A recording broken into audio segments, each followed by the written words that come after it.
రోజు మిల్క్ తాగేసిన తర్వాత పక్కన ఉన్న పుష్కర్ గడి దగ్గరికి వెళ్దాం అనుకున్నానండి. ఇక్కడ నుంచి కిలోమీటర్ ఉంటుంది అంతే. సరే ఆటో ఎక్కి వెళ్దాం అనుకుని ఆటో అని అడిగితే ఆడు 30 రూపాయలు అడిగాడండి. ఇంకా సరేరా బాబు నువ్వు జాగ్రత్తగా వెళ్ళిపోరా, నేను నడిచి వెళ్ళిపోతానులే అని చెప్పి నడకైతే మొదలు అడిగాను. దారిలో అయితే మలబార్ గోల్డెన్ డైమండ్స్ కనపడిందండి. ఎప్పుడు బయట నుంచి చూడమే, లోపలికి వెళ్ళిన ధైర్యం లేదు. అదేంటి ఎన్టీఆర్ అన్నానా? బాబోయ్ ఎన్టీఆర్ అన్నో, ఏమైంది నీకు? ఎవరన్నా చెడిపిడేసాడా? అసనంగా అయిపోయావు. సర్లే ఎలాగో నీకు కోట్లు ఉన్నాయి కదా, బాగు చేయించుకుంటావు. ఇటు పక్కన ఒకటి బియ్యం గోల్డెన్ జ్యువెలరీస్. అలా ముందుకెళ్తే రోడ్డు పక్కన పాత బిల్డింగ్ కనబడుతుందండి. చూడడానికి అయితే చాలా బాగుంది. మరి ఎందుకు వదిలేసారో నాకన్నా అయితే బాగు చేసి ఉందని.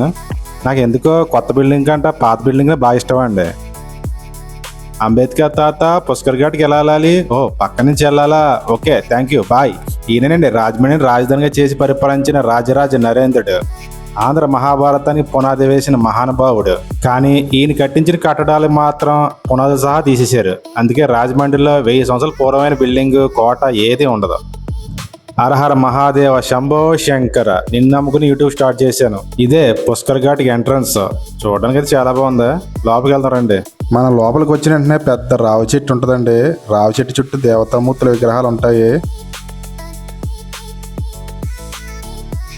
ఈ రావి చెట్టు వెనకాలే పాండురంగ దేవాలయం కూడా ఉందండి. మధ్యాహ్నం సమయం కాబట్టి మూసేశారు. మనకు దూరంగా అయితే వెంకటేశ్వర స్వామి విగ్రహం కనపడుతుంది. ఏడుకొండలవాడు వ్యూస్ ఎంజాయ్ చేస్తున్నాడు ఇద్దరు భార్యలతోని. అమ్మా శ్రీదేవి భూదేవి ఆ వడ్లు కాసేవాడికి చెప్పండి అమ్మా, నా ఛానల్ మానిటైజేషన్ అయ్యేలా చూడమని.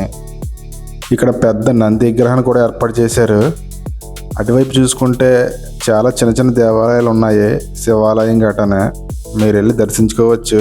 నాకు అంత టైం లేక నేను దర్శించుకోలేకపోయాను. ఈవిడే గోదావరి మాత. అమ్మ గోదారమ్మ, నీ పాలు తాగి కొన్ని కోట్ల జీవరాశులు బతుకుతున్నాయి, అందులో నేను కొన్నే. కానీ మనం ఏం చేస్తున్నాం? పాలు తాగిన ప్లేస్లో చెత్తేసి వెళ్ళిపోతున్నాం. అంత మంచోళ్ళం మనం. మనకు కనిపిస్తున్న బ్రిడ్జే హావలాక్ బ్రిడ్జ్. ఇదే గోదావరి నదిపై కట్టిన మొట్టమొదటి బ్రిడ్జ్. 1897లో బ్రిటిషర్స్ ఈ బ్రిడ్జిని కట్టారు. అప్పటి నుండి 1997 వరకు, అంటే దగ్గర 100 సంవత్సరాలు రైలు బండ్లు మోసింది. 30 సంవత్సరాల నుండి రెస్ట్ తీసుకుంటుంది. కానీ ఇప్పటికీ చెక్కు చెదరలేదు. చూసారా పునాదులు ఎలా ఉన్నాయో? రాయిలతో కట్టారు. ఓన్లీ రాయితోనే కట్టారు. కానీ ఇప్పటికీ చెక్కు చెదరకనే ఉన్నాయి. ఇప్పుడు కట్టే ఫ్లైఓవర్లు ఓపెనింగ్ రోజే కూలిపోతున్నాయి. అంత బాగా కడుతున్నారు మన వాళ్ళు. ప్రజెంట్ ఏపీ గవర్నమెంట్ ఈ బ్రిడ్జిని టూరిస్ట్ స్పాట్ గా మారుస్తుంది.